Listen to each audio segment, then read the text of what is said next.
Hi guys, this is Maddie. Welcome back. So today I just recently finished reading Dostoevsky's The Double. So I figured I would make a video on it. This is the first Dostoevsky book that I read that I actually didn't like that much. Not because it was a bad book or anything like that, but more just because it it was just such a nightmare, the entire situation that unfolded in the story, and I was just I was this sucks, and it wasn't even in a fun way. It was this genuinely sucks. So a quick little summary of The Double is, the story is centered around this guy, Yakov Petrovich Goliadkin. I think that's how a American would pronounce the name, probably, Goliadkin. And he's kind of just this really weird guy. He doesn't really know how to talk to people like a normal person, I guess, but he can't help it. He's just a weirdo, but he in every conversation he has with people, you can tell they're confused and think he's a total weirdo. They're kind of, and people kind of laugh at him, but he doesn't know why. And he's very concerned with he repeats over and over throughout the story, he's I'm my own man and I follow my own path and I don't deceive anyone or put on a mask. And so that's what he wants to be, and that's what he thinks of himself. Which, as the story unfolds, you can see is ironic in ways. So basically he has this doctor named Christian, which is a German doctor who's his doctor, and he goes to him and he's telling him about stuff, and he's telling him he has all these enemies. He thinks he has all these enemies, people who think he's a weirdo and stuff, and he's telling his doctor about it, and you can tell that the doctor basically just thinks he's kind of crazy, and he's you need to take your medicine I gave you and stay in merry company and stuff like that. And Goliadkin is just but you don't understand, I'm my own man and I have enemies and all this, and the doctor's just what the heck. So he can tell he's, you can tell from the beginning there's clearly something weird about him, and also by the fact that the doctor reminds him to take his medication and stuff like that. It just right off the bat shows he might have some mental issues. But of course back then they probably, he just, I don't know what medicine he gave him or anything like that, but he tells him to just hang out with people, which could work, but he might have something more serious, and they might not have a solution for that then. So anyways, so then he ends up going to this party, but he's not invited to it. It's from his coworkers and his old benefactor, and there's this girl there named Clara, and he's he likes her, but he goes, and basically they turn him away at the door, but he's all confused. He's why would they turn me away? And then he leaves, and then he leaves again, and then he goes back and he hides behind this little closet thing. He hides in this little room that's really cold, and it says he stands there for 3 hours, and there's a little ball going on, and then he sneaks in. But he must be having some little psychotic meltdown when he's in there, because everybody in there is all freaked out by him, and he has this little fantasy that I think a chandelier or something is gonna fall on Clara, but he's gonna save her. And then somehow he gets to her and holds out his hand, and she takes it just out of habit, but then doesn't want to take it, and she's all like shocked and upset about it. And then all the guys basically escort him out of the room, and he's like so upset, and he like runs away. And this is where the book, well, that's already like freaky enough, because like, why don't they, I mean, first of all, like, if people really don't want you, you wouldn't show up. Why don't they want him? Those are like the questions. This is where the book starts to get kind of weird. Like, so he's on this bridge, and it's snowing, and there's like this nice description of like, one thing I did like a lot about this book were like, a lot of the like, natural descriptions, because there's a lot of like snowstorms and stuff going on that I found to be really pretty. So yeah, it's like describing this storm, and like the snow's falling and it's freezing, and he's on this bridge and he's like all upset, and then it's like a freaky moment, like he's like, a man walked by me, and he's like, and he was like freaking out. So apparently the guy looked just like him, so it's his double, as the name suggests. And so he he's super upset about the guy, and he's all freaked out about it. And then I finished this, like, this book took me way longer. I just read The Gambler, which, if you don't know, like, usually the Double and The Gambler from Dostoevsky come in the same book. So I read The Gambler first, and that took me like 3 days to finish. The Double, just because I had like a lot of school and I didn't like it as much, took me like 2 weeks to read, so forgive me if this isn't as accurate as it should be, but I'm pretty sure in this part he ends up following his lookalike home, and this part was pretty freaky. He is following him, and the guy that looks just like him goes up into his apartment, up the stairs, and then is like sitting on his bed smiling at him, and then I think he like passes out or something. But that part was super freaky and super good. And what I love about Dostoevsky's book is like they always have these like really, really good moments in them that are just like they come together really well, and they're very suspenseful. So yeah, that was really cool. So after that though, you think everything is going to be okay, but it's not. So he goes to his office, and he's working, but then a new guy comes in, and it's his double, and he has the same name, Yakov Petrovich Goliadkin, and he looks just like him, like they're identical.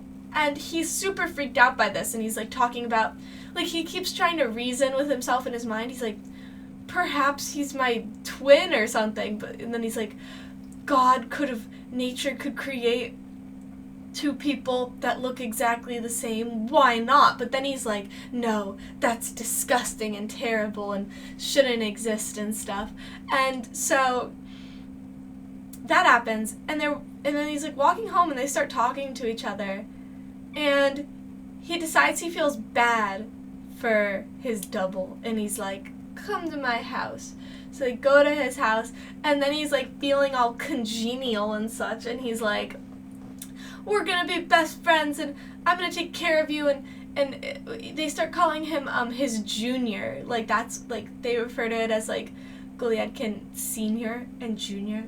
So Goliadkin Jr. starts telling him like his story of his life, and it's all like sad and stuff, and it really makes, the real Goliadkin feel bad for him. And so he's all like, yeah. And so they drink together, and they're like having such a good time, and he's like, we're gonna go through life together, and we're gonna be great friends, and he like gives him his bed, and then he like sleeps on some chairs in his house, and so they have a really good time. And he has this servant named Petrushka, who was kind of confusing for me. I mean, not really, like I think he kind of like hates Goliadkin, and in a way. But anyway, so the next day he goes to work, and this is where everything gets terrible. So Goliadkin Jr. is very like rude to him and like weird to him, and he eventually like is like, so regular Goliadkin is like writing this paper to give to his boss, basically. And Goliathkin Jr. like comes up and is like, there's a splotch on your paper, let me fix it. And he's like, no. And then he's like, okay. And then he gives it to him. And he basically takes it and passes it off as his own work. And this is where you realize, like, they are not friends. And he's evil. And so, yeah, so basically, for the rest of the story, he's, like, doing all this stuff. Like, but Goliathkin Jr. is, like, really, really good at, like, fitting in with people. And, like, he can actually talk to people, and people like him, and people don't make fun of him. And he's, like, he can do all of that. And so he suddenly, like, is doing really well at work and, like, making friends and stuff. And Goliathkin Sr. is all, like, sad about that. And, like, he's really mad, of course. And he keeps, like, scheming. He's like, should I just accept this? Maybe it's okay. Maybe I'm thinking too much. There's no way this is happening. Like, he can't understand, and it's, like, really making him go crazy. So, he keeps going back and forth through that. But then, like, Goliathkin Jr. keeps, like, messing with him. He, like, was at a restaurant and ate, like, 12 pies, and then Goliathkin Sr. had to only eat 1 pie, but he had to pay for all the 12. He just keeps messing with him, and then suddenly all his, Goliathkin, the regular one's friends, are, like, turning against him. Everyone's treating him like a really, like, bad person and saying they can't be friends with him anymore and things like that. And so this is, like, the point in the book where it's, like, is, like, because you start thinking, like, there's no way, like, Goliathkin Jr. is a real person. He, because Goliathkin Sr. is obsessed with saying, like, he kind of thinks he's, like, this really normal, like, good guy. Like, he's always saying how he stays on his own path. He's his own man. He doesn't do tricks and stuff. That's what he says. But then he has his double is, like, a real trickster, He's a real weirdo. And, so, at first it's like, is this real? But it really, like, he's clearly, like, some kind of, like, schizophrenic psycho person, but it's not his fault. Like, he means well. Like, well, I guess it's not anyone's fault who has schizophrenia, never mind. But, like, if he is doing evil things, like, he's not trying to. And so, it's just, like, the reason why I didn't really enjoy reading it was just, like, you don't know what's real, and I guess I just don't like being in the mind of, like, someone who's having such, like, a breakdown, and it just gets really interesting because things just keep on escalating more and more. So Goliathkin Sr. starts writing letters to him, saying, like, and writing letters to other people, like, saying that this can't go on, and that basically Goliathkin Jr. is ruining his life, and it's not natural, and whatnot, and, yeah, and so finally what ends up happening is so he gets a very weird letter from Clara, and we don't really know, I don't think if this letter was real or not, but it says, it's like, they're trying to keep me away from you. I actually love you, and I want you to come pick me up from my house from this ball at 2 a.m., and let's just run away. So he gets that letter saying that, and, it's all, like, suspicious, because it's like, she never really, showed any interest in him, and especially at the previous ball, she was all freaked out by him. So it's clear, but, like, his reaction to the letter is even weirder. Like, he's not happy about it, and he starts, like, expressing all these weird thoughts. He's like, they shouldn't raise girls this way. Someone should have, like, whipped her or something as a child. She shouldn't be, this is why we shouldn't give kids French books, because I guess French books are all, like, romantic, so, like, the idea of running away. And he was like, what does she think, that we're gonna get a little house on the shore and everything's gonna be okay. He was like, no, a wife has to obey her husband. Like, so he's having all these weird thoughts because I guess he thinks, like, she wants to be treated romantically, but he doesn't believe in that or something. So he clearly thinks the letter is real and takes it pretty seriously. But it's just funny, like, because he thought he really liked her, but also he's, like, mad about it. And he wants her to, like, be, like, his kind of girl. I'm not really sure. But, so anyways, he goes to the 2 a.m. Oh, before that, his caretaker, his little, like, slave servant man, Petrushka, quits and is, like, going to different people, and he's like, you know why I have to quit. And here's the interesting part. He's like, everyone knows what's gonna happen. So that confuses Goliadkin a little bit. And he's like, Petrushka's like, you're gonna need pillows and a bed and blankets and stuff. And he's like, should I start packing it for you? So he starts packing, and he's like, yeah. So he starts packing up Goliadkin's, like, blankets and stuff. So this, I think, will relate to the end. So that happens. Goliadkin hires a little carriage thing and goes to the party to wait for her. And he hides behind this wood pile for, like, hours waiting for Clara to come out. And eventually he realizes, like, everyone in the windows of the place are looking at him. And he realizes that people can see him behind the wood pile. So he basically, Goliadkin Jr. runs out and he's like, everyone's been waiting for you. Come inside. And he goes inside. He really doesn't want to go inside, but he goes inside and he's like, oh no, everyone... Oh yeah, there was, like, this little scene with a coat, like, Goliadkin Jr., like, put Goliadkin Sr.'s coat on for him, and that had the letter in the pocket, so he starts thinking, like, Goliadkin Jr. stole the letter from Clara, and now everyone knows. And he's like, oh no, the plan has been foiled. And he goes in there, and Clara and her dad have, like, tears in their eyes, kind of, like, everyone's, like, upset, and everyone's, like, you know, he realizes, like, something weird's going on, and then suddenly his doctor, Christian, shows up, and he's like, you're gonna come with me now. And he's like, okay. And so they go out, and this is, like, the awful end to the book. They go outside, everyone is like, goodbye, we, like, all happy for him, saying goodbye and stuff and waving. And, like, his double is, like, running alongside the carriage as they're leaving, like, waving goodbye. And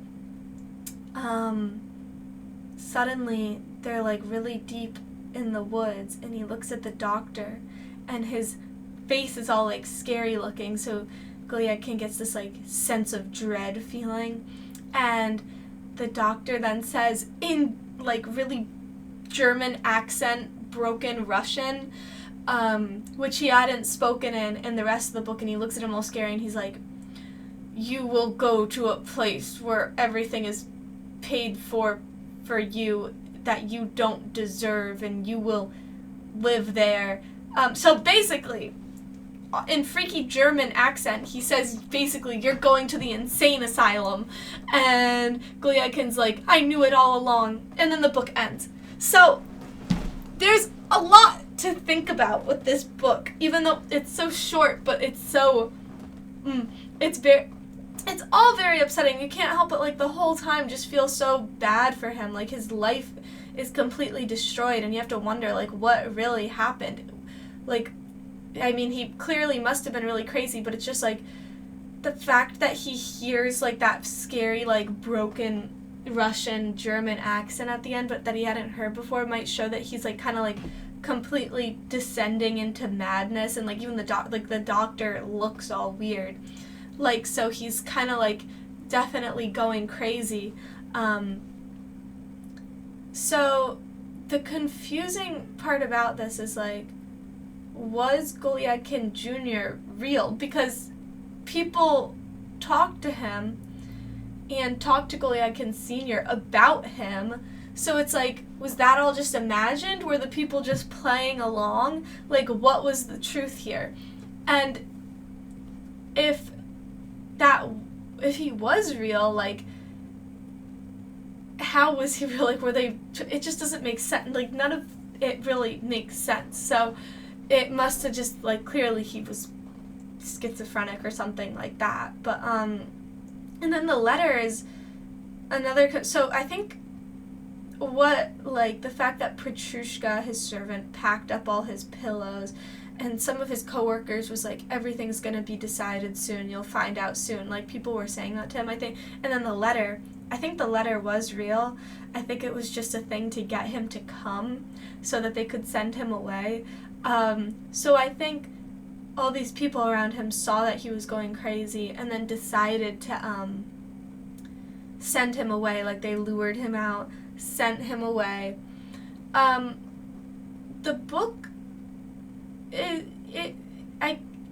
shows, like, kind of probably, like, how, like, these kinds of, like, mental issues were, like, handled back then, maybe. I mean, they just send you to an insane asylum and you're done, which is ultimately, like, a death sentence back then, because it's not like you're gonna get any help there. It's like you just live there now, which is upsetting. And then the reason why I didn't like it as much as Dostoevsky's other books is because I'm, like, a big fan of, like, the dialogue between multiple characters, which this one didn't have that much of because it was such an internal, like, struggle the entire time. But that was also, like, a very interesting aspect of the book, just how, like, you never, like, really, it's all in his head, so you never really know what's true and what's, like, actually happening in the outside world. Like, in other ones you can see more of, like, other people's perspectives, but this one's mainly just his.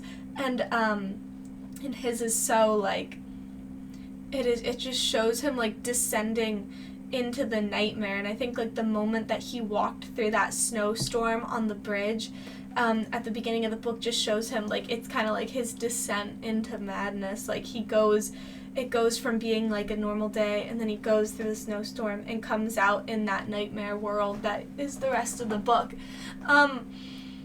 So overall, it was definitely super interesting, and it's, like, a really quick read.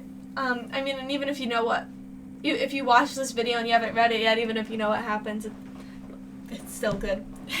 So, yeah. Anyways, make sure to like this video if you liked it. If you don't like it, you can dislike it. And then, yeah, and subscribe, and let me know if you want to see more book videos. I don't know what I'm going to read next. I might read White Nights, actually, from Dostoevsky. But if anyone has any good recommendations, I want to read either, I want to read some of his, like, lesser known books, so if anyone has, like, a favorite or something, let me know, because I don't know which to start with. Yeah, so thank you so much for watching. Yeah, let me know what you thought in the comments. I will read them. We can talk about it. And if anyone has a different interpretation, let me know, because I like to read about these things after, but sometimes it's, like, so hard to find, like, people's thoughts and stuff on, like other, yeah, and, like, also, like, lots of discussions are, like, years old, so it's, like, yeah, so, yeah, let me know. Alright, thank you so much for watching, guys. Bye!